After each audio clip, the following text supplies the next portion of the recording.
Dan kembalilah kamu kepada Tuhanmu, dan berserah dirilah kepadanya, sebelum datang azab kepadamu kemudian kamu tidak dapat ditolong lagi. Quran Surat Az-Zumar ayat 54.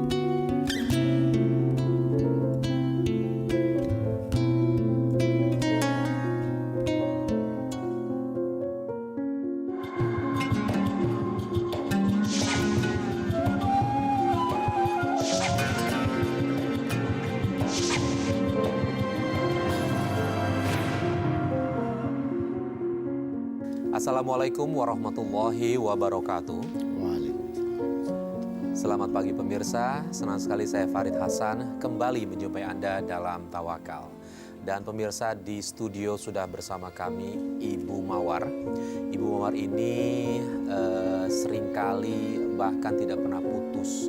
Dia merasa cobaan selalu menerpa dirinya. Betul begitu Ibu Mawar? Ya. Cobaan seperti apa sih yang Ibu Mawar rasakan? Saya rasa sampai saya merasa Allah itu tidak adil dengan saya. Astagfirullahaladzim. Baik, sebelum terus bercerita nih, sudah hadir di studio juga bersama kita Bapak Ustadz Zasro. Assalamualaikum Pak Ustadz. Waalaikumsalam warahmatullahi wabarakatuh. Baik, Pak Ustadz Zasro nanti akan memberikan tausiah dan juga jalan keluar terhadap permasalahan yang dialami oleh Ibu Mawar. Baik Ibu Mawar, tadi Ibu bilang bahwa selama ini cobaan terus datang dan Ibu merasa Allah tidak adil sama Ibu. Boleh bercerita, Ibu merasa tidak adil kenapa? Saya beberapa kali mengalami hal-hal yang setiap orang mungkin tidak mampu ya, Mas Farid di sini ya. Dalam hal apa maksudnya dari tidak mampu itu? Hidup saya susah sekali. Saya hidup dengan keluarga yang hancur. Orang tua saya bercerai, kedua orang tua saya mencari kesenangan sendiri setelah bercerai. Kesenangan sendiri maksudnya tanpa memikirkan keluarga anak-anaknya? Betul, dan tidak memikirkan saya setelah mereka bercerai. Kemudian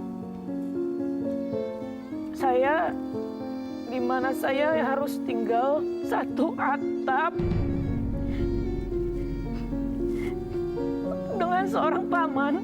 Itu paman kandung saya, itu adik kandung ibu saya. Dia itu terkenal jawara di sana dan sering memaksakan kehendaknya kepada saya. Maksud dari memaksakan kehendaknya itu seperti apa ya? Dari kecil saya berbakat di bidang tarik suara. Saya dikatakan dari kecil saya biduan. Demi memenuhi kebutuhan hidup keluarga saya walaupun sakit, saya tinggal dengan nenek kakek saya yang usia sudah mendekati jompo. Saya di setiap kontes, di setiap acara apapun saya harus bernyanyi. Walaupun saya sakit, saya diancam kalau saya tidak menyanyi, kakek nenek saya nanti tidak makan. Bahkan suatu ketika, saya mungkin terserang demam berdarah atau dibilang mengidap penyakit. Iya, sebuah penyakit. Mungkin itu bisa dibilang tifus atau apa. Demi memenuhi kebutuhan keluarga saya harus bernyanyi di atas panggung dengan kaki gemetar, dengan atas dasar kepaksaan dari paman saya. Infus dari dokter pun saya harus dicopot. Saya harus mencari makan demi kakek nenek saya. Dan saya tidak tahu hasil dari jeripayah itu larinya kemana. Yang saya tahu, paman saya selalu berfoya-foya dengan hasil jeripayah saya. Bahkan keluar masuk penjara pun bukan jadi efek jerah buat dia. Dia terus menyiksa saya. Insya Allah. Mbak Mawar, tadi Mbak Mawar kan lagi-lagi bilang Allah itu nggak adil. Kalau saya melihat, mohon maaf bukannya mengecilkan masalah Mbak Mawar, tapi awalnya adalah Mbak Mawar ditinggalkan orang tua, kemudian dititipkan ke paman dan paman itu menguras harta dari Mbak Mawar. Mengeksploitasi. Ada masalah lain nggak yang sehingga Mbak Mawar mengambil kesimpulan Allah itu nggak adil? Ada apa lagi? saya pernah berguru dengan seorang kiai. Itu pun juga sudah dimanfaatkan dengan paman saya. Di usia saya 12 tahun. Alhamdulillah, mungkin ini cobaan saya. Saya dikasih paras yang cantik luar biasa dengan suara yang amat merdu. Kiai ini salah satu produser. Jadi sepertinya kesempatan buat paman saya untuk menggerogoti apa yang jadi keinginan dia. Sehingga dijuallah saya dengan beliau. Yang saya tahu, seorang kiai itu biasanya mengayomi murid-muridnya. Tapi di sini, kenapa beliau juga melakukan itu? Sepertinya saya dibuat transaksi di dalam sebuah komitmen dengan paman saya. Saya sempat ingin keluar dari Islam. Sempat saya tidak percaya lagi dengan Tuhan. Begitu terkutuknya diri saya. Begitu kotornya diri saya. Sempat ternoda. Nah, sempat ternoda, apakah sebelumnya itu sudah pernah ada kejadian yang menodai Mbak Mawar? Ketemu dengan Sebelum ketemu dengan- produser yang kebetulan jadi ustadz itu. Ya.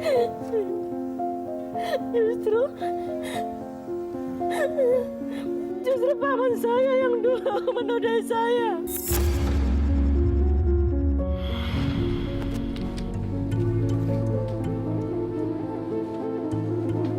Mawar, kamu udah bekerja nggak sekarang? Enggak om, kenapa? Mau nggak kamu? Om kasih kerjaan. Kerjaan apa om? Ya, pokoknya pekerjaan ya. Kan kamu butuh duit kan? Iya kan? Iya sih om. Yaudah kalau gitu Mawar ganti baju dulu ya om. Oke, ya.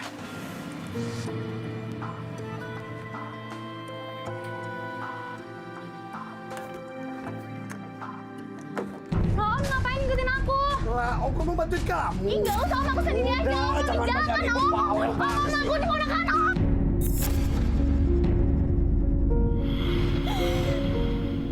Sekalinya dia tahu kalau saya sudah muntah-muntah di usia saya 12 tahun. Paman saya tahu kalau saya sedang hamil mungkin. Setelah ibu hamil dari paman, ada usaha apa nggak ibu pergi dari sana atau kemana? Saya ingin pergi, tapi saya diancam. Saya dilarikan ke sebuah dukun dengan tujuan saya agar harus menggugurkan bayi saya agar saya bisa menyanyi lagi. Pak Ustadz, ini apa yang dilakukan pamannya sungguh biadab nih Pak Ustadz. Sungguh biadab. Dan ini sudah kriminal. Iya. Ini sudah kriminal, Mas Farid. Jadi secara hukum negara, secara hukum positif. Nah, saya nggak tahu ini kejadian tahun berapa. Andaikan ini tahu teman-teman di Komnas Perempuan, tahu di Komnas HAM, ini akan menjadi kasus yang sangat luar biasa. Karena ini sudah tergolong trafficking. Iya. Ini menjual anak ya, untuk dipaksa bekerja, dipaksa menyanyi, dipaksa menjadi biduan, dieksploitasi. Ini sudah tergolong trafficking kalau dari kejadian yang luar biasa ini. Jadi peristiwa yang dialami oleh Mbak Mawar ini memang dahsyat ini, memang dahsyat dan luar biasa.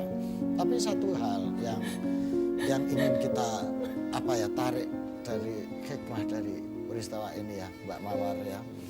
Saya bisa merasakan bagaimana sakitnya, bagaimana menderitanya apa yang dialami oleh Mbak Mawar. Tapi Mbak Mawar, dalam suasana seperti ini, dalam kondisi yang terjepit, teraniaya seperti ini, Mbak Mawar tidak usah pernah merasa bahwa itu dosa, Mas Farid. Iya. Karena dosa itu kalau dilakukan dengan penuh kesadaran, dengan kondisi yang inisiatif sendiri. Ini adalah kondisi yang sangat terpaksa, dipaksa dan nggak bisa mundur.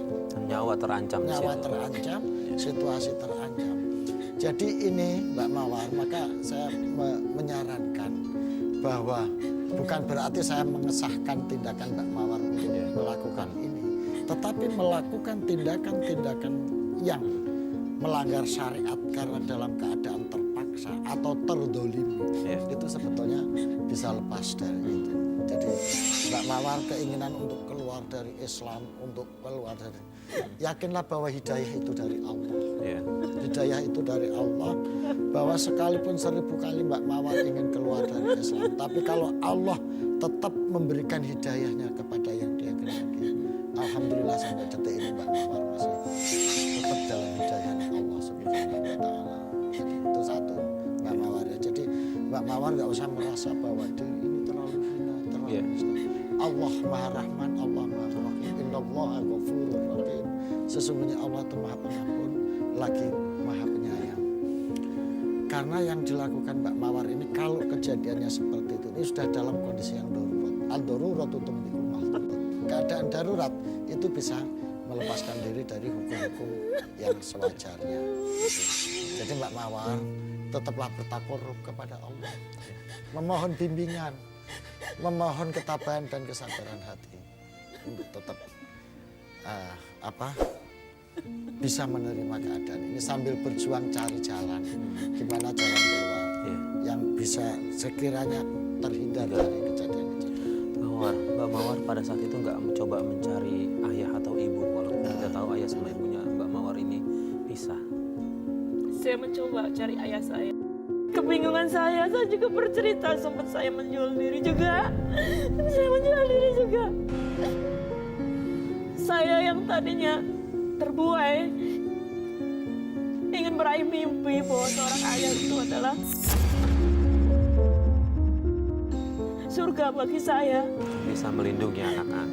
Seorang ayah itu, dia menjadi pengganti pelita saya. Saya tidak diterima. Kamu keluar mulai sekarang.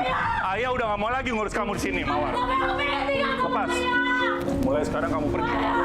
Ayah udah punya kehidupan baru, Mawar, di sini ya. Lepasin Papa. Jangan, ayah.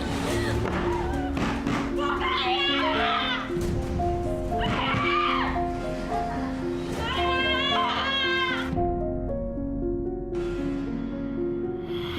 Pak Ustadz, ini gimana hukumnya Pak Ustadz? Seorang ayah yang melepaskan tanggung jawab sama anaknya. Kayak pakai bulu mata, yang saya jijik ngeliatnya dia. Saya diajak bermalam di tempat dia, kata dia, jangan di sini, nanti kamu dijual orang. Segitu mulianya banci itu, berniat melindungi saya masih ingat. TV pun dia hanya yang dia punya 14 in saat itu, yang nonton pada saat itu. Dia ngecek di TV. Saya dibilang, Mawar, kamu cantik. Kamu punya suara yang luar biasa. Cobalah ikuti audisi di sebuah ajang kompetisi dangdut di Indonesia ini. Siapa tahu kamu akan jadi orang besar. Terus saya daftarkan sebagai audisi pada saat itu. Saya masuk 50 besar, Ustadz. Dari yang saya menyanyi, jadi penyanyi dangdut yang bayaran 300.000 paling besar. Setelah saya ikuti audisi, bayaran saya melambung menjadi 3 juta. Dengan menyanyi bayaran 3 juta, saya melanjutkan kuliah di sebuah institut di Jakarta ini. Orang mengenal saya sosok yang baru. Dan saya tutup rapat-rapat mengenai masa lalu saya, termasuk aborsi. Sudah melangkah ke Tetapi- tempat yang lain ya. Ya, tetapi tidak menutup kemungkinan pun saya tetap dilarikan untuk biaya hidup ini. Menjadi penyanyi malam. Untuk membiayai kehidupan saya di Jakarta ini. Bahkan menjadi ini wanita simpanan pejabat. Mbak Mawar, saya mau nanya, berapa lama jadi simpenan pejabat itu? Sewaktu saya kuliah. Setelah semasa kuliah? Semasa kuliah. untuk memenuhi semua kebutuhan kuliah.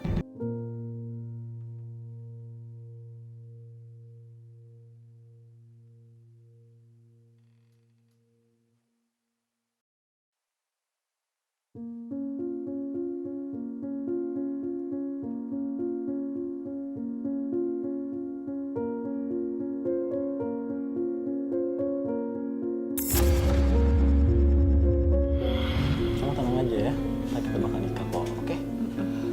Ya sayang ya. Astagfirullah, Mas! Apa yang kamu lakuin? Mbak! Kamu siapa? Apa yang kamu lakuin sama suami saya? Kamu gak usah marah-marah sama dia. Kamu jawab pertanyaan aku! Siapa dia?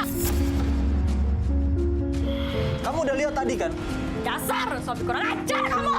Kamu berani sama saya? Jangan! Kamu berani Jangan, sama saya? Mas! Hah? Jangan, Mas! Dasar kamu istri durhaka. Mau kemana kamu, Mas? Kamu gak usah ikut campur. Mas! Kamu mau kemana? Diam kamu.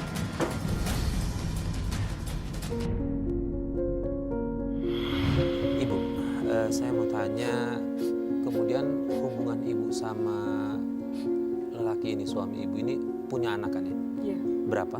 ada 2. Ada 2. Sekarang kondisi anaknya ikut sama siapa sekarang? Anak saya dicuri yang kecil. Dicuri Terus sama iya, suami ibu? tidak dikembalikan sudah hampir 1 tahun. Jadi ibu nggak diberi kesempatan untuk ketemu anak atau menjemput. Tidak. Atau ibu sudah tidak tahu lagi alamat suami sekarang? Saya di tidak mana? tahu dia ada di mana.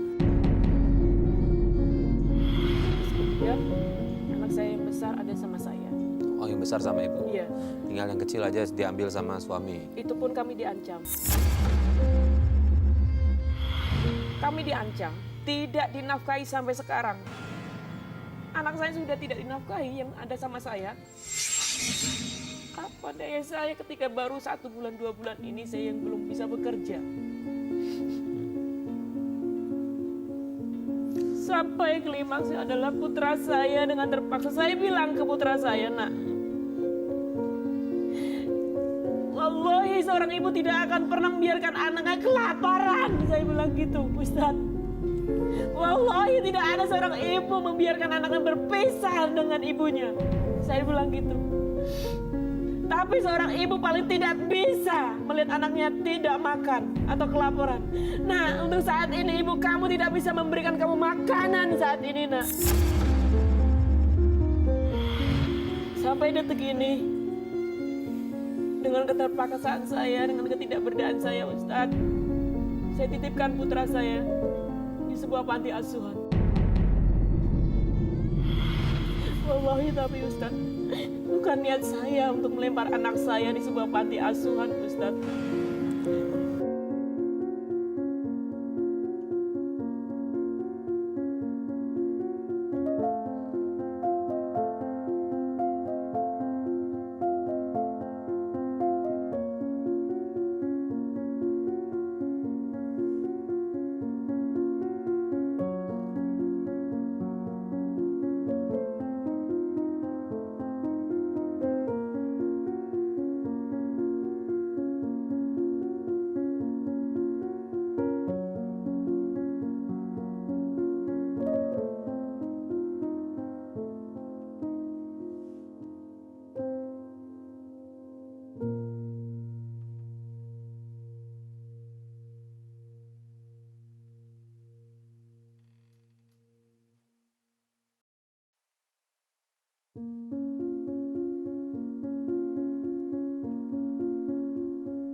Banyak baca sholawat supaya jiwanya tenang.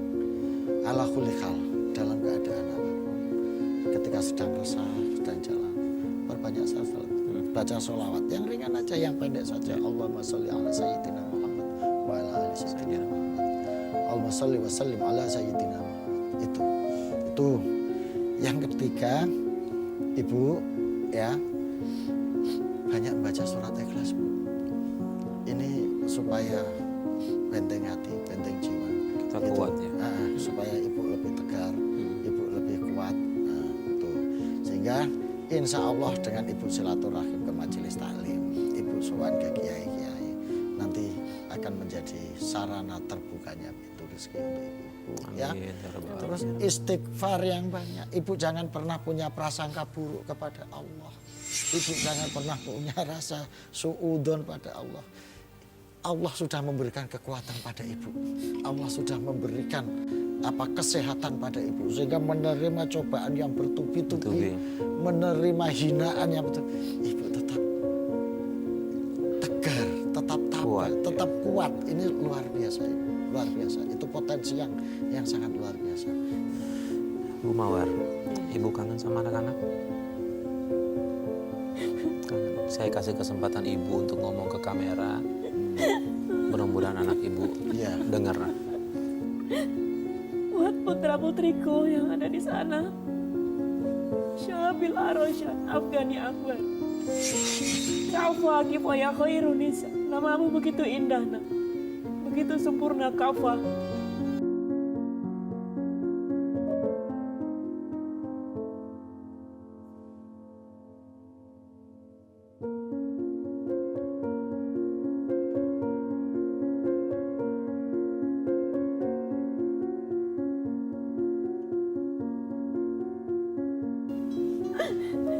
Umi sangat merindukan kalian.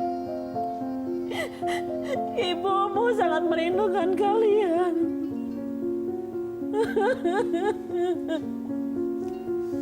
Baik. Bu Mawar, insya Allah mudah-mudahan secepatnya akan ketemu dengan anak. Insya Allah akan ada jalan secepatnya Ibu Mawar ketemu dengan anak yang sekarang sudah diasuh oleh bapaknya itu. Dan insya Allah anak yang dititipkan di panti asuhan akan mendapat berkah. Jadi anak yang sukses. Amin ya rabbal alamin. Yang paling penting menjadi tabungan Ibu nanti ketika Ibu sudah tua, ketika Ibu sudah uzur nanti. Anak-anak insya Allah akan menjadi tabungan. Yang paling penting soleh-solehah ya Pak Ustadz ya, bisa ngebantu kita nanti dunia dan akhirat untuk orang tuanya. Baik, terima kasih Ibu Mawar sudah berbagi cerita kita. Mohon maaf kalau waktu kita terbatas. Nanti kita bisa ngomong lagi di setelah acara ini. Pak Ustadz Zastur, terima kasih. Terima kasih Mas Farid. Ya, mudah-mudahan apa yang disampaikan Pak Ustadz bisa Ibu amalkan dan juga menjadi pelajaran bagi pemirsa di rumah yang nonton acara Tawakal. Terima kasih. Dan pemirsa, satu hal yang perlu dicatat adalah Allah kasih kita cobaan dalam dua hal, yaitu kekayaan dan kemiskinan. Justru yang paling berat adalah ketika kita pada saat menjadi orang kaya. Itu yang paling berat, gimana caranya kita tetap bertawakal sama Allah Subhanahu wa taala. Saya Farid Hasan undur diri, wabillahi taufik wal hidayah. Wassalamualaikum warahmatullahi wabarakatuh.